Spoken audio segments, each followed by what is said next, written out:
सुनाओ ब्रैडकॉम ग्रुप अब देखिए 26 रुपये 45 पैसे पर क्लोजिंग हुई थी और कल है मंडे का दिन और हमारे सामने अब दो न्यूज़ेस हैं जो कि इम्पैक्ट करने वाली हैं भारी स्टॉक के प्राइसेस पर। अब यहाँ पर मामला देखिए पहले से ही न्यूट्रल तो था, क्योंकि यहाँ पर ना जो शेयर होल्डिंग पैटर्न आपका निकल के आया है उसको बहुत ज़्यादा हमने डीपली समझा है। जिन एफआईआईस का निकलना हुआ उनसे हमारा कोई लेना देना नहीं था, ना पहले हम उनको जानते थे ना अभी हम जानते हैं और बाद में भी हमें जानने की कोई ज़रूरत है नहीं। तो वो सीधी सी बात है, उस शुरू से ही बात है। लेकिन अभी एक न्यूज़ आ चुकी है टाइप के ऊपर, जो भी नेगेटिव चीज़ें थी वो थोड़ी सी और ज़्यादा डिस्काउंटेड हो चुकी हैं। वो ऑलरेडी डिस्काउंटेड थी, अब ये टाइप से और डिस्काउंट हो चुकी है। तो यहाँ पर बहुत बड़ी न्यूज़ आ चुकी है लूप मी के साथ, इंटेलिजेंस मार्केट प्लेस के साथ। यहाँ पर न्यू कोलैबोरेशन विद लूप मीज इंटेलिजेंट मार्केट प्लेस। लूप मी अगर आप देखें तो वो एक ऐसी कंपनी है जो कि डिजिटल मार्केटिंग में है, सन 2012 में बनाई गई है और यहाँ पर आपका एआई के थ्रू ये वर्क कर रहे हैं। एआई को इन्होंने इन्वॉल्व कर लिया है। ये शायद बहुत कम कंपनियों ने अभी तक ये किया है कि आर्टिफिशियल इंटेलिजेंस को ये लेके आए होंगे। खैर उसको अभी समझेंगे, लेकिन ये रहा आपके सामने जो है नोटिफिकेशन, और बता रहे हैं कि मंथली आपका 2 बिलियन एक्टिव यूजर्स ग्लोबली यहाँ पर देखने को मिलते हैं। तो यहाँ पर वही है कि यहाँ पर ना एआई की तरफ से कुछ जो इनकी टेक्नोलॉजी है उसका कहीं ना कहीं यूज़ किया जाएगा लूपमी के साथ। और अब देखते हैं थोड़ा सा यहाँ पर लूपमी कौन है और कहाँ की कंपनी है। तो लूपमी नाम से दो कंपनियां हैं आपके सामने। ये जो जिसके साथ टाइप किया गया है वो ये कंपनी है लूपमी, और ये कंपनी ज़्यादातर इस वक्त जो जानी जा रही है वो आर्टिफिशियल इंटेलिजेंस को जो इन्वॉल्व किया है इसके अंदर जो डिजिटल मार्केटिंग में। देखिए डिजिटल मार्केटिंग का मतलब क्या है, बहुत सारे लोग इसको समझ नहीं पा रहे। डिजिटल मार्केटिंग का सीधा अर्थ ही है डिजिटल, यानी कि जो आप फोन चलाते लैपटॉप चलाते ये सारे डिजिटल जो प्रोडक्ट्स हैं उन पर है, ठीक है ना। तो आपका जो बाहर जो सिटीज़ हैं, या फिर आप कहें ना, आपने बहुत सारी पिक्चर्स देखी होंगी न्यूयॉर्क सिटीज़ में रोड्स पर, यहाँ पर यूएस में आपको बैनर्स देखने को मिल जाते हैं जो कि यहाँ पर ना ग्राफिकली चेंज होते रहते हैं, ठीक है। वो डिजिटल जो एलईडी स्क्रीन लगी रहती है वो लगातार चेंज होते रहते हैं। वो भी एक तरीके एडवर्टाइजिंग है, लेकिन वो एडवर्टाइजिंग जो है ना वो डिफरेंट है। उसके लिए डिफरेंट एजेंसीज होती हैं वो वर्क करती हैं। लेकिन ये जो है ना, ये आपकी जो कंपनी है, ये लूप मी हुआ, आपका ब्रैडकॉम हुआ, आपका यहाँ पर जो ट्रेडेक्स है, ये सब वर्क करते हैं वेब के लिए। यहाँ पर पूरा इंटरनेट डिजिटल मार्केटिंग यहाँ पर चलती है। तो आपके फ़ोन पर जो बैनर्स आपके सामने नज़र आते हैं एडवर्टाइज के, वो इन्हीं कंपनियों के थ्रू आते हैं, ना कि आपको जो रोड साइड आपको देखने को मिलते हैं। वैसे तो यहाँ पर बहुत कम मिलते हैं, अपने को अलग थोड़ा सा दिखता है इंडिया के अंदर, लेकिन अगर आप फॉरेन कंट्री में थोड़ा सा जाएंगे तो आपको बहुत सारे एक क्लासिकल एडवर्टाइजमेंट करते हुए दिखेंगे रोड्स पर। तो वो यहाँ पर ना डिफरेंट हो जाता है, वो डिफरेंट है, वो डिफरेंट एजेंसीज करती हैं। डिजिटल का पूरा काम इनका है। तो आर्टिफिशियल इंटेलिजेंस को इन्वॉल्व कर दिया, इसीलिए कंपनी फेमस भी हुई है बहुत कम समय में। तो अभी आपको और चेक करना हो तो आप इनकी साइट पर जाइएगा, ये रहा लोगो, इसको ध्यान रखिएगा, रेड कलर का है, इस साइड पे जाएगा। वो लूपमी एक और कंपनी है, वो डिफरेंट है इससे। अब थोड़ा सा और सर्च करेंगे तो लिंक्डइन पर जाएंगे तो आपको पता चलेगा एडवर्टाइजिंग सर्विसेज कंपनी है ये, और यहाँ पर कुछ इस तरीके से पेज बना हुआ है। और इन्फॉर्मेशन के हिसाब से यहाँ पर ना आपके सामने कंपनी का जो साइज है वो 201 से 500 एम्प्लॉयज़ का है। 2012 में ये कंपनी बनी। हेडक्वार्टर जो है वो आपका यूके लंदन में है।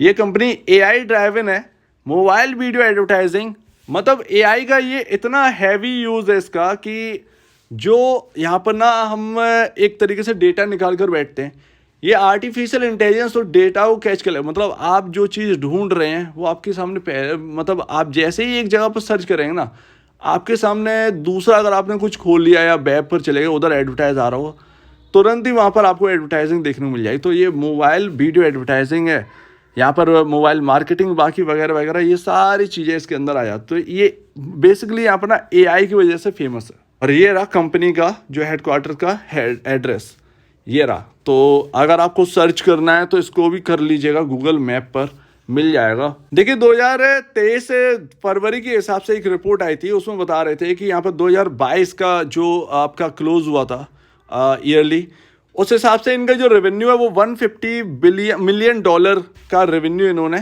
बनाया था। और 55% global growth year on year देखने को मिली थी। 27% growth year on year in the APAC region में देखने को मिली थी अकेले।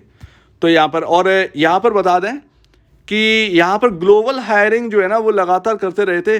और यहाँ पर मतलब थोड़ी सी चिंताजनक तो है ही, बाहर की तरफ अगर आप देखें तो आईटी में थोड़ा सा प्रॉब्लम तो क्रिएट चल ही रही है, जगह जगह कहीं ना कहीं किसी भी ना किसी चीज़ में आई जाती है।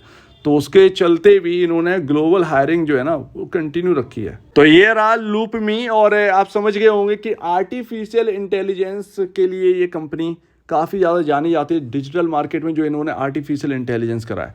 बीसीजी यहाँ पर जो है ना लगा डला है भैया आपके क्वांटम में। तो कहीं ना कहीं इन दोनों कंपनी का जो कोलैबोरेशन होगा वो कहीं ना कहीं आगे बढ़ने के लिए होगा। लेकिन अभी भी अगर आप देखें तो एक मार्केट जो है ना वो अभी भी दूर है ब्रैडकॉम ग्रुप से। और जो चर्चा इन्होंने करी थी वो लमसम आप देखें तो 1.5 साल हो गई होंगी। आप लोग भूल गए होंगे, यानी कि चाइना, इन्होंने कहा था कि हम ग्रोथ और बढ़ाने के लिए चाइना के मार्केट में भी कदम रखेंगे। उसके ऊपर अभी कुछ चर्चा नहीं हुई है, जो भी होगा। अदरवाइज है यहाँ पर ना चाइना का मार्केट भी कहीं ना कहीं क्लोज ही था, जो भी है। तो अभी तो ओपन ही हुआ है, बाकी यहाँ पर ना कुछ होगा उनका जो भी है। लेकिन कंपनी ने जो कहा है चाइना में, ब्रैडकॉम ग्रुप ने, वो अगर इनको ग्रोथ बढ़ानी है तो वो चाइना का एंट्री जो है ना वो बनती है इस कंपनी की तरफ से। बाकी इंडिया जो है ना वो ग्रोथ वाला है, लेकिन फिलहाल जो है ना वो इंडिया के अंदर इन चीज़ों में इतना बड़ा स्कोप, इतना बड़ा ग्रोथ हमको अभी देखने को नहीं मिल रहा है। रियलिटी अगर देखें तो यही है, हमारे सामने कोई बहुत बड़ी कंपनी नहीं है। मतलब आप देखिए कि अभी जो लिस्टेड कंपनी है आपका जो एफिल इंडिया है, एफिल इंडिया जो है वो अगर आप देखें उसका रेवेन्यू से हमें पता चल जाता है कि इंडिया के अंदर ना ग्रोथ स्लो है इन चीज़ों में, और वो हैवी ग्रोथ लाने के लिए आपको बाहर से ही प्रैक्टिस करनी पड़ेगी। तो वो यहाँ पर ना इंपॉर्टेंट रखता है। तो ठीक है, चाइना में जब भी जाएंगे ये कहीं ना कहीं यहाँ पर ना बहुत ही ज़्यादा हेल्दी ग्रोथ यहाँ पर देखने को मिलेगी। आप कल देखिए काफ़ी ज़्यादा टेंशन हो गई थी इन्वेस्टर्स के अंदर। कल एक और चीज़ आप बता रहे थे कि यहाँ पर जो आपका यहाँ पर प्लेस शेयर्स में से 0.96% शेयर जो अभी छुड़वाए गए हैं वही बेचे गए हैं। पॉसिबल है उतने ही नंबर ऑफ शेयर्स बनते भी हैं। तो यहाँ पर वही सारी चीज़ मैं आपको बता तो रहा हूँ कि यहाँ पर ना कहीं वो फैक्टर इन है। अब वो अलग बात है कि मार्केट इसको कैसे लेगा ये तो हमें कल पता चलेगा। अदरवाइज यहाँ पर कोई दिक्कत की बात तो नज़र नहीं आती है इतनी बड़ी कि यहाँ पर ना बहुत सारी चीज़ें गिर गई हो। या एफआईएस देखिए, एफआईएस का सिंपल सा बात है, एफआईएस जब बढ़ रहे थे स्टॉक के प्राइसेस डाउन हो रहे थे, कंटिन्यू स्लिप हो रहे थे स्टॉक के प्राइसेस, और आप जानते हैं 9 रुपये तक आ गए। तो उनके रहने से भी हमें कोई बड़ा बेनिफिट हमें देखने को मिला नहीं है। उनके जाने के बाद भी कोई ऐसा नाम नहीं था। हाँ, अगर आप ये कहते कि यहाँ पर ना आपका वैनगार्ड जैसे जो एफआईआईज हैं वो उन्होंने सेलिंग करना स्टार्ट कर दिया है, तो फिर यहाँ पर पैनिक की स्थिति काफ़ी हो जाती है। फिर यहाँ पर ना थोड़ा सा संभलना काफ़ी ज़्यादा मुश्किल होता है, अनिश्चितता बहुत ज़्यादा बढ़ जाती। इसके साथ साथ डीआईआईस देखिए, भरोसा रखिए डीआईआईएस पर। 9 रुपये से 36 रुपये तक जो स्टॉक आया है वो सिर्फ और सिर्फ हमारे डीआईआईएस की बदौलत ही आया। और अभी भी हम लोग एफआईआईएस पे तब से लेकर अब तक फोकस करे ही नहीं है। ये तो पुराना डेटा है, इसमें कुछ बात करने वाली बात ही नहीं है। पुरानी वीडियोस डली हैं सारी की सारी। एफआईआईएस तो हम लोग को पसंद ही नहीं थे शुरू से। डीआईआईएस का जो मेन डेटा है, अब हम आईसीआईसीआई को नहीं जानते क्या हम एचडीएफसी को नहीं जानते, क्या हम निप्पॉन को नहीं जानते? निप्पॉन लगातार बढ़ा रहा था शेयर से, उसी के बलबूते पर हमने ये समझ पाया कि वास्तव में इसके अंदर कुछ और ही चल रहा है। म्यूचुअल फंड्स देखिए किस तरीके से बढ़ रहे हैं, अदरवाइज म्यूचुअल फंड पहले ही निकल जाते। पैसा फालतू नहीं होता, चाहे 10 लाख हो, चाहे 1 करोड़ हो, 10 करोड़ हो, डजेंट मैटर। ये पब्लिक मनी है, यहाँ पर फंड्स वाले ऐसे यूज़ नहीं कर सकते फालतू में।